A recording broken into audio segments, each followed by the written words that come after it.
Welcome है आप सबका मेरे channel Ram sim tech edu में।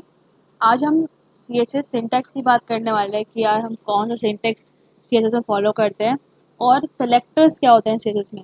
तो सेलेक्टर्स काफ़ी इम्पॉर्टेंट टॉपिक है CSS के पॉइंट ऑफ व्यू से, तो सेलेक्टर्स के बारे में आपको पता होना बहुत ही ज़रूरी है।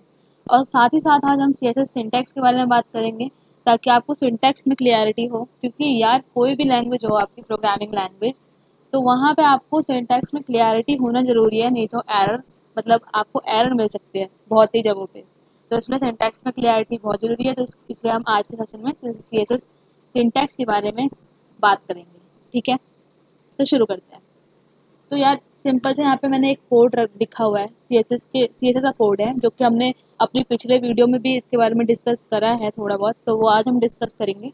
फिर से डिस्कस कर लेते हैं थोड़ा सा। तो अगर आप यहाँ पे देखें तो ये मैंने H1 लिखा हुआ है और ये कर्ली ब्रेसिस के अंदर colour colon blue semi colon font size colon 12 pixel semi colon. ठीक है, अब इसको थोड़ा डिस्कस करते हैं कि एक्चुअल में हम क्या कर रहे हैं यहाँ पे। तो गाइस ये जो H1 है, H1 को हम यहाँ पे सेलेक्टर बोल रहे हैं। अब इसे सेलेक्टर इसलिए बोल रहे हैं क्योंकि हम जो H1 है, H1 हम यहाँ पे लिख के ये बताना चाहते हैं कि यार हमारी जो भी हमारा वेब पेज होगा, वहाँ पे हम जहाँ पे भी H1 यूज़ करेंगे, तो वहाँ पे मैं ये स्टाइलिंग चाहती हूँ। इसलिए मैं H1 को मतलब मैंने क्या करा, सेलेक्ट कर लिया अपने वेब पेज में से एक एलिमेंट। एलिमेंट मतलब H1 मान लिया मैंने यहाँ पे कि मेरा वो एलिमेंट H1 है और मैंने उसको सेलेक्ट कर लिया। मैं चाहती हूँ कि यार इस पे कुछ स्टाइलिंग मिले मेरे को। ठीक है, तो उसके लिए मैंने क्या करा, कर्ली ब्रेसेस लगाया और उसमें लिख दिया मुझे जो भी स्टाइलिंग चाहिए। तो मैंने बोला यार मेरे को कलर जो है ना इसका फॉन्ट कलर ब्लू चाहिए, तो मैंने कलर कॉलन ब्लू लगा दिया। अब ये तो मेरी एक प्रॉपर्टी हो गई कि यार मैंने कलर ब्लू चाहिए। अभी दूसरी प्रॉपर्टी भी चाहिए, मेरे को चाहिए कि यार फॉन्ट साइज कुछ कर दूं, मैं मतलब अलग कर दूं फॉन्ट साइज।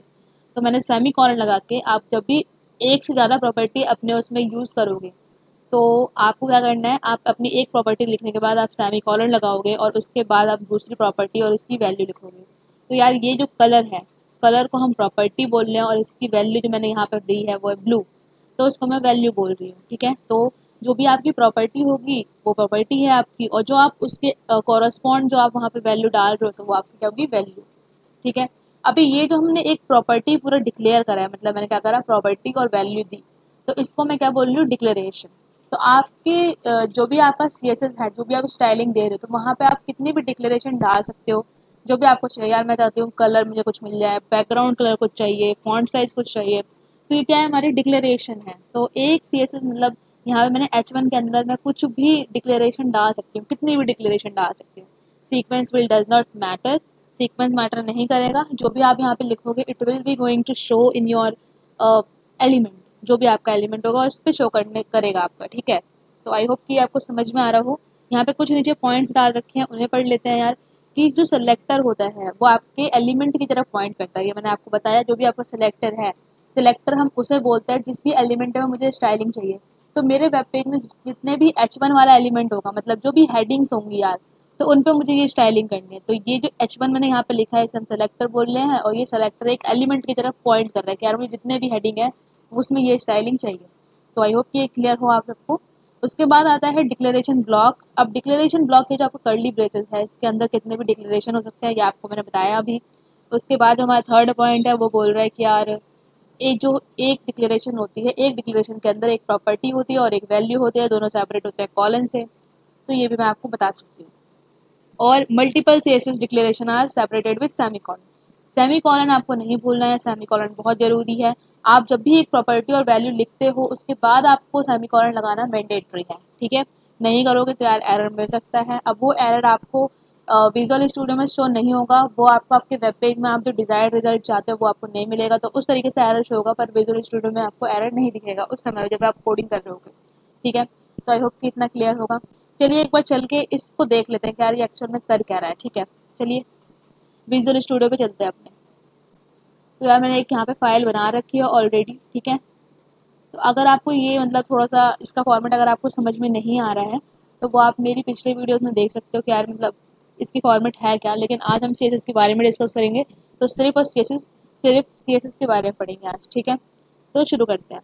तो यार मैं चाहती हूँ कि मैं यहाँ पे क्या करूँ, सीधे सिंटैक्स के बारे में पढ़ने वाले हैं आज हम। तो मैं चाह रही हूँ कि यार H1 क्या है यहाँ पे, वेलकम टू माई पेज। अभी देख लेते हैं, अभी कोई भी इसमें मैंने CSS नहीं लगाई है, तो क्या इनपुट आपको दिख रहा है वो देख लीजिए। तो ये वाली जो लाइन है welcome to my page everyone, तो ये मैंने H1 में लिखी है, और ये जो लाइन आपको दिख रही है ये मैंने पैराग्राफ में लिखी है, तो इससे थोड़ा फॉन्ट का डिफरेंस आ रहा है, तो वो हमने क्योंकि एलिमेंट डिफरेंट यूज़ करे इसलिए ऐसा आ रहा है, ठीक है। अब मैं चाह रही हूँ यार ये जो H1 है इस पर थोड़ी मैं स्टाइलिंग कर लूँ, तो ये H1 क्या हो गया मेरा सेलेक्टर, मैं इसको selector as a selector use करने वाली हूँ, ठीक है। तो मैंने इसको सेलेक्ट कर लिया और इस पर मैंने स्टाइलिंग क्या कर दी है कि मुझे H1 पे क्या चाहिए, कलर इसका ब्लू चाहिए मेरे को और बैकग्राउंड कलर येलो चाहिए। अब देखिए H1 जो आप यहाँ पे लिख रहे हो, आपने H1 सेलेक्ट कर लिया, अब आपके वेब पेज में जितने भी H1 होंगे वहाँ पे ये अप्लाई हो जाएगा, ठीक है। तो मैंने एक H1 ऊपर बनाया था, अब मैं एक और H1 बना रही हूँ, दिस इज माई पेज, ठीक है। तो आप देखिए कि आपको आपके पेज में जितने भी H1 होंगे वहाँ पे आपको ये स्टाइलिंग मिलने वाली है, आपका जो फॉन्ट कलर होगा वो ब्लू हो जाएगा और जो बैकग्राउंड कलर है उस एलिमेंट का ही येलो होने वाला है, ठीक है। तो लेट्स सी, तो ये देखिए यहाँ पे मैंने वेलकम टू माय पेज, वो H1 जितने भी थे हमारे उन सब में क्या हुआ, बैकग्राउंड कलर येलो हो गया और फॉन्ट कलर ब्लू हो गया। तो आई होप कि आपको समझ में आ रहा होगा कि हम सेलेक्टर किसे बोल रहे हैं। आपके वेब पेज में आप जिसे भी सेलेक्टर बनाओगे तो वो सारों मतलब वो जितने भी होंगे, वो एलिमेंट जितने भी होंगे वहाँ पे आपकी वो स्टाइलिंग ऐड ऑन होने वाली है, ठीक है। तो अभी इसको हटाते हैं थोड़ा और फिर समझने आगे बढ़ते हैं अपनी वीडियो में, ठीक है। तो हम पहले फिर से अपनी उसी पोजीशन पे आ गए हैं, नो CSS एट ऑल, ठीक है। तो आगे बढ़ते हैं। तो CSS सिंटैक्स की बात हम कर चुके हैं। अगर इसमें भी आपको कोई मतलब ऐसा लग रहा है कि यार कुछ समझ में नहीं आया है तो आप कमेंट सेक्शन में डाल सकते हो, एंड जितना जल्दी हो सकेगा मैं रिप्लाई करने की कोशिश करूँगी, ठीक है। तो आगे बढ़ते हैं, सेलेक्टर की बात करने जा रहे हैं यार कि CSS में सेलेक्टर क्या होता है। अब मैं आपको ये बता दूं कि सेलेक्टर बहुत ही अच्छा टॉपिक है और इम्पॉर्टेंट टॉपिक है CSS का, तो इसके बारे में आपको इन्फॉर्मेशन होना बहुत ही ज़रूरी है, ठीक है। तो CSS सेलेक्टर में आप यहाँ पे अगर हम इस लाइन को पढ़ें, मैंने आपको सेलेक्टर पहले भी थोड़ा सा समझाया अभी पिछली स्लाइड में, अभी इस स्लाइड में अगर हम समझने की कोशिश करें तो CSS selector are use to find the HTML you want to style, like मैंने जैसे आपको बताया, आप अपने पेज में जिस भी एलिमेंट पे स्टाइलिंग चाहते हो तो उसका जो टैग होगा H1 मान लीजिए, इमेज टैग मान लीजिए, तो आप जब उसको CSS में यूज़ करोगे तो आप उससे क्या बोलोगे, सेलेक्टर बोलोगे, क्योंकि आपने उस एलिमेंट को सेलेक्ट कर लिया है स्टाइलिंग के लिए, ठीक है। तो आप उसको सेलेक्टर बोलने वाले हो। अब यार सेलेक्टर भी हमारे पास कई टाइप के हैं, 6 तरीके के सेलेक्टर है हमारे पास। पहला है टैग और एलिमेंट सेलेक्टर, सेकंड है आईडी सेलेक्टर, थर्ड है क्लास सेलेक्टर, और फोर्थ है यूनिवर्सल सेलेक्टर, और फिफ्थ है ग्रुप सेलेक्टर, और सिक्स है कॉम्बिनेटर सेलेक्टर। तो ये जितने भी सेलेक्टर्स हैं इनके बारे में हम वन बाय वन बात करेंगे, और काफ़ी इंपॉर्टेंट टॉपिक है तो इसलिए इसको आराम से समझने की कोशिश करेंगे, और आई होप कि आपको भी समझ में आएगा क्लियरली, ठीक है। तो आगे बढ़ते हैं। अब यार टैग और एलिमेंट सेलेक्टर, जो आपका टैग सेलेक्टर है उसी को हम एलिमेंट सेलेक्टर भी बोलते हैं, तो ठीक है, वन एंड वन से सेम थिंग है दोनों के दोनों, ठीक है। तो बात करते हैं यार, अभी हमने जिस सेलेक्टर के बारे में बात करा कि यार हम क्या कर रहे थे, जो भी हमारा एलिमेंट है मान लीजिए वो H1 है या फिर इमेज एलिमेंट है या फिर पैराग्राफ वाला एलिमेंट है, तो उसके जो भी उसका टैग था उसी को हम अपना सेलेक्टर मान लेते।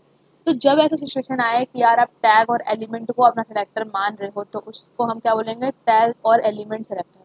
उस सेलेक्टर को नाम ही हमने क्या दे दिया, टैग और एलिमेंट सेलेक्टर, ठीक है। तो ये तो हम पढ़ चुके हैं यार, टैग और एलिमेंट सेलेक्टर H1 के बारे में डिस्कस करा हमने। अब आगे बढ़ते हैं, तो टैग और एलिमेंट सेलेक्टर के बारे में हमने पहले ही पढ़ लिया था और अभी हमने समझ लिया कि इसे टैग और एलिमेंट सेलेक्टर बोलते हैं। अब हमारा दूसरा जो आता है वो है आईडी सेलेक्टर। अब आईडी सेलेक्टर क्या होता है वो आपको पता होना चाहिए। तो यार यहाँ पे मैंने बॉडी के अंदर क्या करा, बॉडी के अंदर मैंने एक पैराग्राफ लिखा हुआ है यहाँ पे।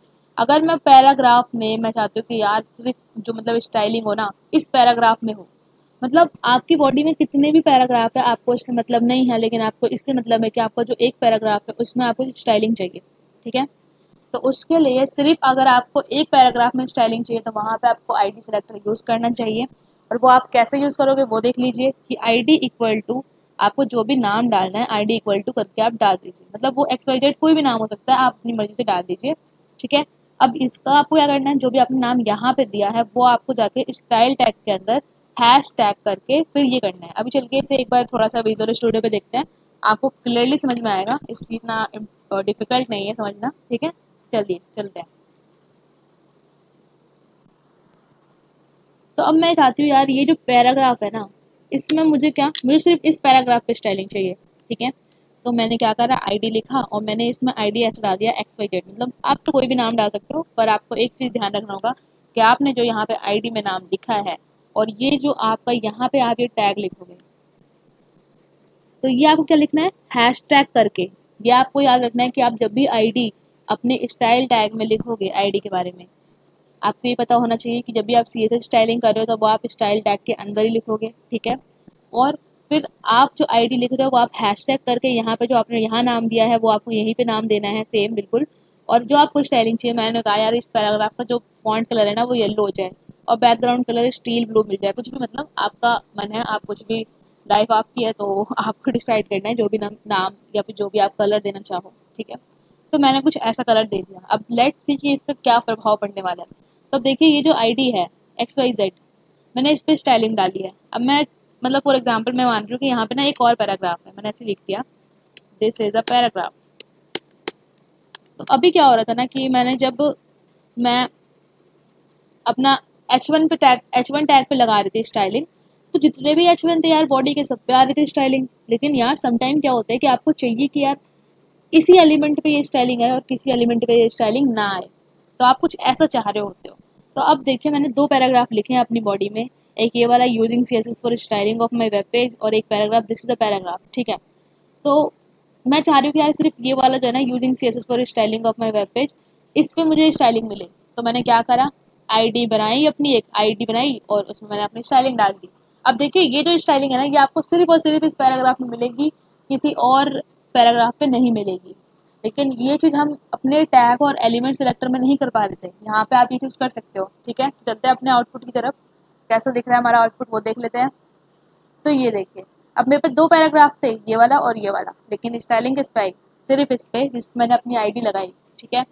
तो आईडी का यूज आप सिर्फ और सिर्फ एक ही पर्टिकुलर एलिमेंट पे कर पाओगे, पर्टिकुलर एलिमेंट पे भी, और जो आप जहाँ पे आईडी लिख रहे हो आप सिर्फ और सिर्फ उस एलिमेंट को ही स्टाइलिंग दे पाओगे, ये है। लेकिन ये आईडी जो है ना, आईडी इक्वल टू XYZ, ये मैं किसी और एलिमेंट में आईडी नहीं डाल सकती है, ठीक है। ये एलिमेंट, ये जो XYZ आईडी है वो आप किसी और एलिमेंट में नहीं डाल सकते, ये आपको पता होना चाहिए। ये एक ही जगह आप यूज़ कर सकते हो, आप कहीं पे भी यूज़ करो, ठीक है। तो आई होप कि ये क्लियर हुई होगी आपको। अब यार आईडी सिलेक्टर की बात तो हमने कर ली, आगे के सिलेक्टर की तरफ बढ़ते हैं हम। तो हम पहले, हमने जो अपना पेज है वो पिछले वाले स्टाइल में वापस डाल दिया है, सिंपल हो गया हमारा पेज, और हम अब आगे बढ़ते हैं, ठीक है। तो आईडी सिलेक्टर की बात हम कर चुके हैं। अब हम बात करेंगे क्लास सेलेक्टर। अब क्लास सेलेक्टर की ये खासियत है कि आप क्लास सेलेक्टर को कहीं पे भी यूज़ कर सकते हो जब आपकी मर्जी, ठीक है। इसमें ऐसा नहीं है कि आप मतलब चाहो मतलब एक ही जगह पे यूज़ कर सकते हो। अब देखिए ये जो क्लास है, ये क्लास मैंने इस एलिमेंट में भी लिखा है और इस एलिमेंट में भी लिख दिया जाके, ठीक है। आपको इतना पता होना चाहिए कि आज आप सेलेक्टर यूज़ करोगे ना, तो वो आपका जो फर्स्ट जो ओपनिंग टैग होता है वहीं पे आप अपने सेलेक्टर्स को यूज़ करने वाले हो, आईडी और क्लास को, ठीक है। और क्लास को आप एक से ज़्यादा जगह पे लिख सकते हो, लेकिन आईडी के साथ ऐसा नहीं था, आप आईडी को सिर्फ और सिर्फ एक जगह पे लिख सकते हो। क्लास को आप एक से ज़्यादा कितनी जगह पे भी लिख सकते हो, आपकी मर्जी है, ठीक है। आपकी लाइफ आपकी मर्जी, ठीक है। तो चलते हैं आगे, देखते हैं कि यार मतलब थोड़ा सा विजुअल स्टूडियो पे चलते हैं और देखते हैं कि एक्चुअल में बात हो क्या रही है, समझने की कोशिश करते हैं क्लास सेलेक्टर को, ठीक है। तो मैंने एक क्लास बनाई, मतलब मैं चाहती हूँ कि यार ये जो एक ये वाला पैराग्राफ, मैंने यहाँ पे एक क्लास दे दी इक्वल टू ABC, मैंने ऐसी क्लास दे दी, ठीक है। नाम अपनी मर्जी से रख सकते हो, योर लाइफ योर रूल्स ठीक है। तो ये जो क्लास इक्वल टू ABC मैंने यहाँ पे दी थी, और मैंने इस वाले टैग में भी क्या करा, यही सेम क्लास दी थी। ये आप सिर्फ और सिर्फ क्लास में कर सकते हो, आईडी सेलेक्टर के साथ नहीं कर सकते, ठीक है। तो यहाँ पे मैंने क्लास दे दी और यहाँ पे मैंने अपनी क्लास को स्टाइल टैग में डिक्लेयर भी कर दिया। तो आपको ये ध्यान रखना है कि जब आप स्टाइल टैग के अंदर अपना क्लास का स्टाइलिंग करोगे तो वहाँ पे आपको डॉट के साथ नाम देना है अपनी क्लास का, ठीक है। तो मैंने अपने डॉट के साथ इसको नाम दे दिया, और मैं चाह रही हूँ यार यहाँ पे कलर जो है ना थोड़ा टोमेटो टाइप आ जाए, और बैकग्राउंड कलर मैंने कुछ ऐसे ही दे दिया, ठीक है।